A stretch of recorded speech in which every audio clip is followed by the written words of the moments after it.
Olá pessoal, vamos dar início os vídeos da terceira semana ali da nossa disciplina. A gente falou de estabilidade na última aula, né? E a gente falou bastante sobre para onde que ele vai, né? A gente tem um ganho ali no nosso sistema, né? Que quando a gente dá uma entrada degrau unitária, ele vai para esse ganho. A gente já sabe algumas coisas ali em relação a resposta quando a gente põe uma entrada limitada, que no nosso caso é uma entrada degrau. Então, quando a gente tem instabilidade, né, essa entrada ela causa uma resposta que vai para o infinito. Né? A gente não tem nenhum controle sobre a resposta.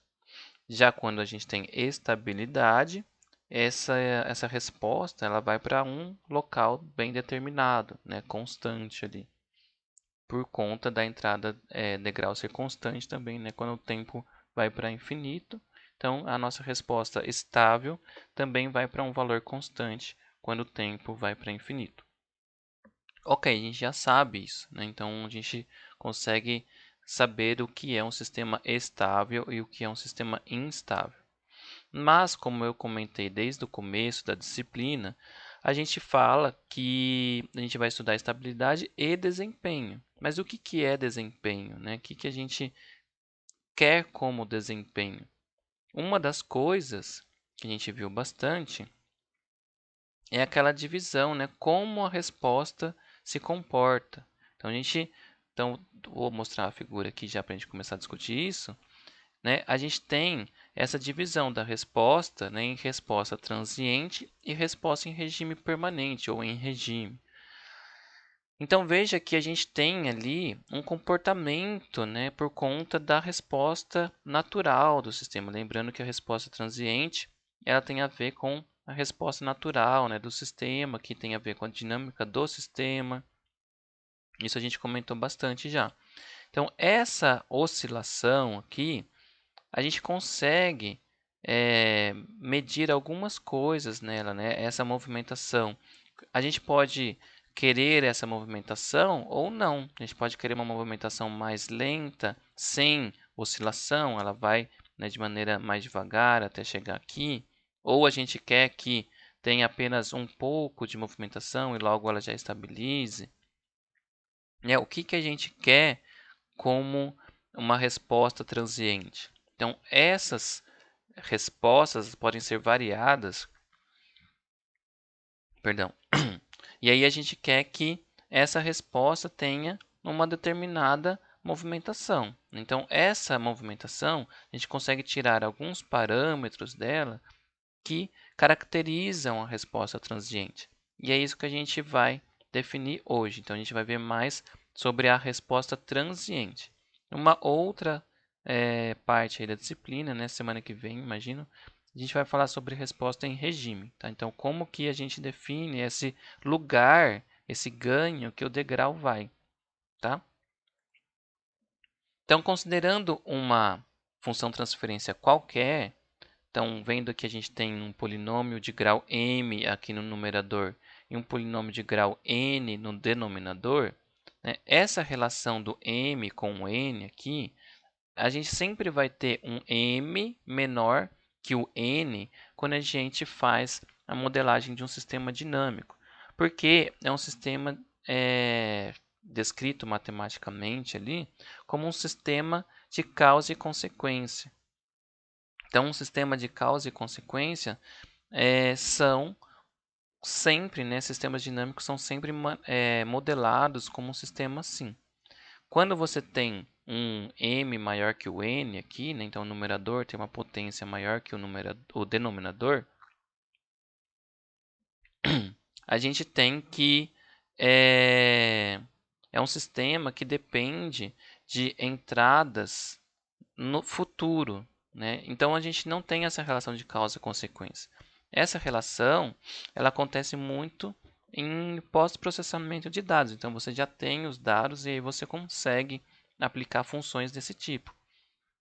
Mas no nosso caso não, né? No nosso caso a gente tem uma coisa que é mais causal, né? A gente quer que tenha uma causa Primeiro a gente põe a entrada e depois a gente observa a saída.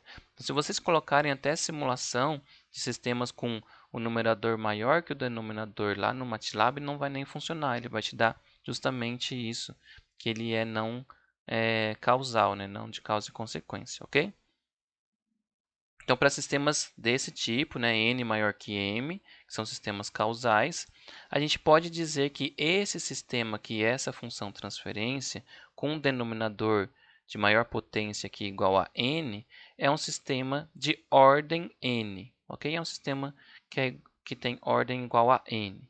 Então, a gente vai trabalhar nesse sentido aqui, sempre observando sistemas com ordem bem definida. Então, primeira ordem, segunda ordem, ou ordem 1, ordem 2. Então, quando os n's aqui têm ordem bem 1, 2, 3, 4, a gente vai ver que tem características bem definidas para esses sistemas. Então, a gente vai começar a ver, né, o de primeira ordem, ou sistemas de ordem 1. Um sistema de ordem 1 pode ser definido genericamente como essa função transferência aqui, né? O A dividido por S mais A. Ah, mas por que não pode ser um S mais alguma coisa aqui? Né? Porque, na realidade, a gente quer ver o comportamento de um sistema de primeira ordem sem a influência de zeros. Então, se a gente coloca em alguma coisa nesse sentido, aqui são vários zeros, né? M zeros, como a gente já viu. Então, a gente quer ver um sistema de primeira ordem sem a influência de zeros. E tem um A aqui e um A aqui, porque a gente quer também verificar como que é um sistema de primeira ordem com ganho 1. Né? Então, o A sobre A aqui, a gente tem um ganho 1. Então, quando a gente põe a entrada degrau, esse sistema tem que ir para a resposta igual a 1. Ok? Quando o tempo tende a infinito. Então, aqui colocando, né, a entrada degrau, 1 sobre S multiplicando nosso sistema de primeira ordem, a gente tem essa resposta no tempo aqui, 1 menos E elevado a menos AT. Né? Porque, lembrando que esse menos A aqui é o polo, né? Então, se a gente bota menos A aqui, isso aqui vai para zero, né? E aí é o polo do nosso sistema. Então, tendo um polo só, né, porque é um sistema de primeira ordem, que é o menos A, a gente tem esse expoente ali, que é o nosso polo. Então, aqui a gente tem um exemplo qualquer, né, de uma resposta desse sistema de primeira ordem à entrada degrau. Então, ele vai para 1, né, porque a gente tem o A sobre A aqui, então nosso ganho do sistema é igual a 1. Então, veja que ele vai para 1 mesmo, né, que aqui é esse valor que vai, nossa função no tempo, quando o t tende a infinito, porque esse valor aqui vai para zero. Então, 1 menos 0 dá 1, né? Então, beleza, tempo tendendo a infinito, ele vai para 1, que é o que a gente está observando aqui no gráfico. E essa movimentação aqui, ela é correspondente a esse menos e elevado a menos at. Porque quando o tempo é zero, esse valor aqui é 1. Então, 1 menos 1 é zero. Então, beleza, corresponde ao que está aqui no gráfico. Só que o tempo vai aumentando, esse fator aqui vai diminuindo. Então, 1 menos alguma coisa, né, que vai diminuindo, na verdade, ele vai chegando próximo de 1. Então, um tempo aqui, sei lá, 0, alguma coisa aqui, 0,1, né? Ele está valendo 0,9, então 1 menos 0,9 dá 0,1, ok? Daí ele diminui um pouquinho mais quando ele cresce. Então, 0,8, né? Então aqui faz o 1 menos 0,8 dá 0,2 e vai assim por diante, ok? Então, esse A aqui, menos A vezes o tempo, nesse expoente, é o que define quão rápido que ele vai para 1 aqui. Então, veja que se o A fosse maior, né, esse tempo aqui ele seria bem mais rápido, né, porque ele teria um decaimento rápido. Se o A fosse menor, ele seria bem devagarzinho, né? Então, ele teria um decaimento bem lento. E onde a gente vai ver algumas relações envolvendo o A ali, né? Esse expoente, porque como que esse expoente influencia nessa movimentação do sistema de primeira ordem. Então, só para a gente ter um exemplo numérico, para ficar mais fácil da gente observar, a hora que a gente põe ali, né, o A igual a 4, a gente tem um sistema de primeira ordem 4 dividido por S mais 4. Então, nossa resposta no tempo fica o menos 4 aqui, né? Nosso polo. Então, fica 1 menos e elevado a menos 4t. Se a gente escolhe, né, o 1 sobre 4 aqui, que é o 0,25, o que acontece? Fica 1 menos o e elevado a menos 4 vezes 0,25. Isso aqui dá 1, então fica e elevado a menos 1. E essa conta dá 0,63. Esse 0,63, né, ele é uma constante que sempre vai aparecer em sistemas de primeira ordem, porque é quando o e fica elevado a menos 1.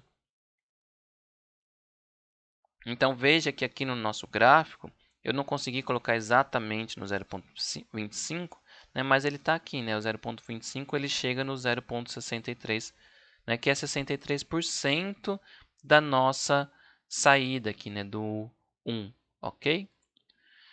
Essa relação vai acontecer sempre. Qualquer sistema que você tiver, né, com primeira ordem, você vai ver essa relação acontecendo. Então, se a gente tem, nesse caso aqui, né, substituindo o A por 1 sobre t, né, então, que é o que acontece aqui, fica o t do tempo mesmo, né, dividido por um t grande, aqui um t maiúsculo, que é como se fosse um período, né, é isso que acontece. Ó. Quando atingiu esse tempo, esse t, ele chegou no 63%, ok? Tem esse 63%. Quando é 2t, você sempre vai ter o 86,5%. Essa porcentagem é em relação, né, a esse ponto aqui para onde nosso sistema tende, né, que é o 1 nesse caso. Ok? Mas se você tivesse um sistema que tem ganho 2, então esse valor está atingindo o 2 aqui, né, em vez de 1. Se fosse 2, seria 63,2% de 2, né, 86,5% de 2, né, e assim por diante. Então, veja que essas relações são definidas por conta do A. Né? Se a gente coloca 1 sobre A, dá 63%, 63,2%. Se a gente coloca 2 sobre A, fica 86,47, 86,5, que é esse daqui. 3 sobre A, né, é igual a 0,95, que é o 95% aqui. Então, veja que tem muito bem definida essa relação, é por conta desse A aqui, né, nesse expoente. Uma outra coisa que é interessante ver é que esse valor, 63%, se repete em relação, né, sempre ao anterior. Então, veja aqui o que acontece. O valor 86,5%, esse daqui, ele tem uma relação com esse ponto aqui, que é o quê? Quanto que falta, né, para chegar no seu degrau aqui, né? Então, no 1, quanto que falta aqui, né? Falta 1 menos 63,2, ok? Então, 1 menos 63,2. Se você multiplica esse valor por 63,21, né, que é o 63%, que é um passo, né, um decaimento, a gente chama, né, e soma com esse valor que está aqui, né, que é o 63,21, dá exatamente esse ponto aqui, que é o 86,47, ok? Então, veja, a gente pegou esse ponto, viu quanto que faltava para chegar no degrau. Então, 1 menos 63. Multiplicou por 63%, né? E somou nesse ponto. Então, deu o 86,5%, que é esse valor aqui. E o próximo. Então, quanto que falta para chegar no degrau? 1 menos 0,8647. Multiplicou pelo 63% e somou, né, nesse próprio ponto aqui, 86,47. E deu o 95,02.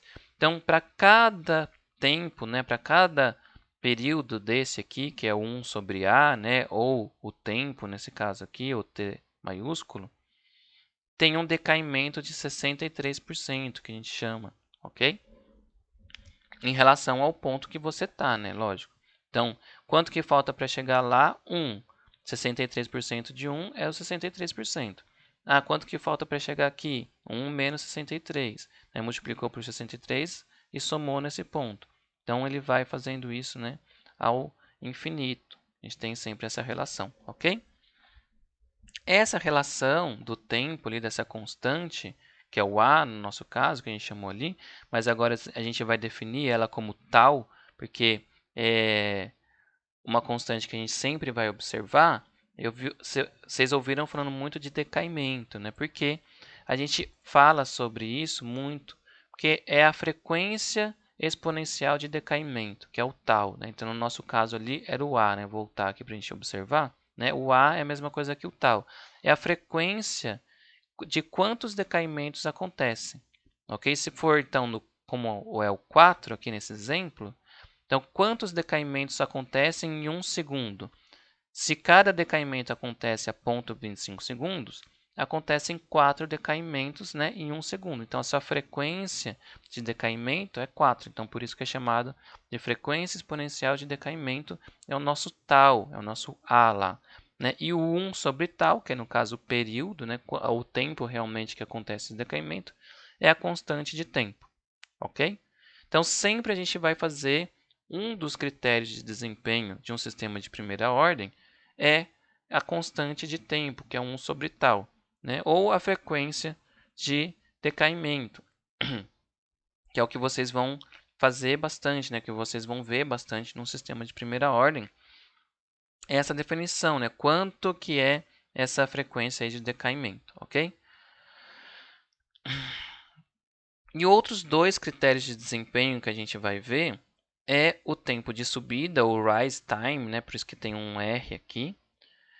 E é o tempo necessário para que a resposta passe de 0,1 a 0,9 do seu valor final. Então, o valor final ali no nosso caso é 1, né? Que a gente viu, para um ganho de sistema igual a 1.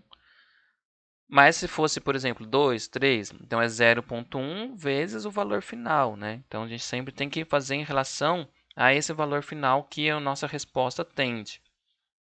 E o tempo de assentamento, ou settling time, é o tempo necessário para que a resposta alcance uma faixa de valores de 2% em torno do valor final e ali permaneça. Então ele atingiu esses 2% e ele não saiu mais dessa faixa.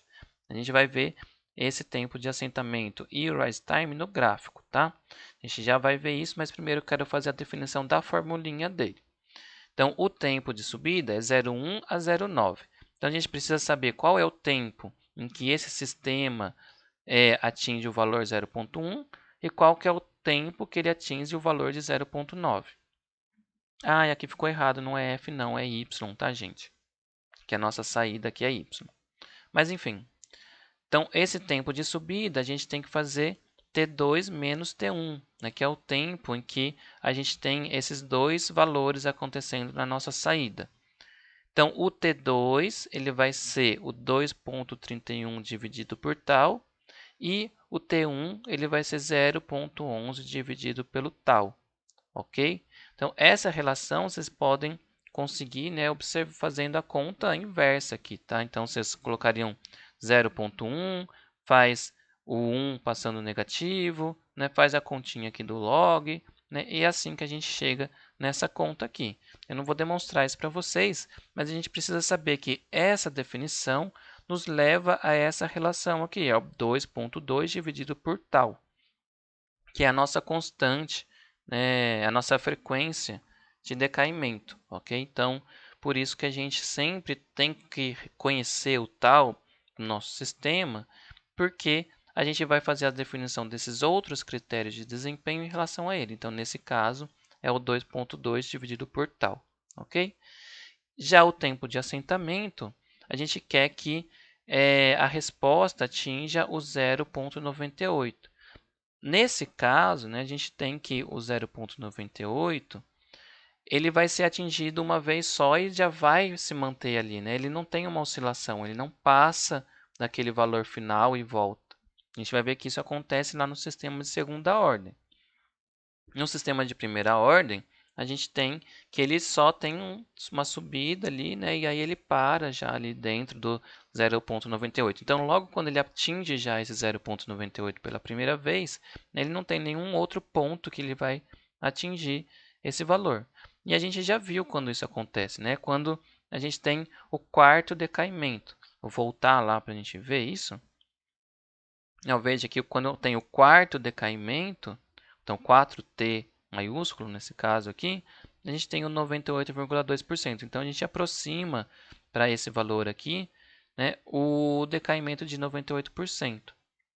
Então a gente sabe que é o 4 sobre tal, né, aproximadamente. Então quando a gente já tem esse período aí, né, 4 sobre tal, a gente sabe que a gente já atingiu os 98% e ele não vai sair desses 98%. Então é uma faixa, né, dos 2% ali já está garantida. Então no nosso exemplo, o tal é igual a 4. O tempo de subida é o 2,2 dividido por 4, que é igual a 0,55. E o settling time, né, o tempo de assentamento, é 4 por tal, que é 4 por 4, que é igual a 1. Então, isso aqui a gente consegue ver lá no MATLAB. Eu vou passar aqui para o MATLAB para a gente ver isso acontecendo. Mas antes de qualquer coisa, né, olha, veja que ele saiu de 0,1 aqui, né, 0,1, e ele chegou no 0,9, então aqui 0,9. Qual que é a diferença desses tempos aqui, né? Então ele faz essa diferença aqui, que é 0,55. Como está muito próximo do zero aqui, né? A gente tem quase que o mesmo tempo final aqui do 0,9. Mas fazendo essa diferença a gente chega nesse valor. E aqui, né, 4 sobre tal, ficou muito próximo do 1 aqui, né? Por conta que o 4 sobre tal, na verdade, é uma aproximação. A gente vai ver que não é exatamente 1, porque o 1 é o 98,2%. Né? Mas a gente faz essa aproximação porque a gente consegue garantir essa definição ali. Então, mudando ali para o MATLAB, rapidinho, né, a gente vai ver o de primeira ordem aqui. Eu só vou plotar ele aqui para a gente ver. E aí a gente vai clicar com o botão direito em cima dessa resposta da figura, né? E aí a gente vai ter as características desse sistema. Então lá vocês vão poder ver quando a gente tem a figura aqui e a gente clica com o botão direito. Eu acho que talvez vocês não vão ver isso. Mas olha, aqui eu estou lendo, tem uma opção que é o Systems e outro que é Características, né? Então, Características vai ter o pico da resposta, qual que é o maior valor, né? O tempo de assentamento, que é o Settling Time, o Rise Time, que é o tempo de subida, e o Steady State, que o Steady State é o tempo de a resposta de regime, né? Qual o estado quando você já está estabilizado. Então eu vou ativar eles aqui, né? Então o Settling Time a gente vê aqui que é 0,97, não é 1 segundo mesmo, né? Não é exatamente 1 segundo, como a gente calculou lá, porque na verdade seria os 98,2% num segundo, né? Então, nesse tempo ele atinge os 98% exatamente, ok? E o rise time é exatamente aquilo que eu falei, a diferença. Então aqui, ó, ele está dando 0,549. Aqui porque é aquilo lá que a gente coloca também é uma aproximação, né? O LN, na verdade, ele tem uns quebradinhos lá. Então a gente também garante, né, que ele tem uma aproximação superior. Então 0,549 a gente aproxima para 0,55. Então veja que a gente tem essas duas características aqui, que é em relação ao tal, né? A gente conseguiu calcular aproximadamente aquelas características e conseguem definir muito bem os critérios de desempenho aqui. Então, se eu quisesse que isso aqui fosse menor, né? 0,25. Então, você tem que pegar e fazer a conta inversa e aí definir como que você quer que esse sistema de primeira ordem seja, qual é o tal do seu sistema de primeira ordem. Então, a gente começa a calcular, né, qual que é o sistema que a gente quer para que a gente tenha aquele desempenho. Isso que a gente vai fazer em controle muito. A gente vai definir um sistema que a gente quer se aproximar, né, como que a gente quer a cara dele, e aí a gente vai fazer o sistema de malha fechada ser próximo daquilo, ok? Bom, de primeira ordem é isso. E aí a gente vai falar de segunda ordem agora, tá?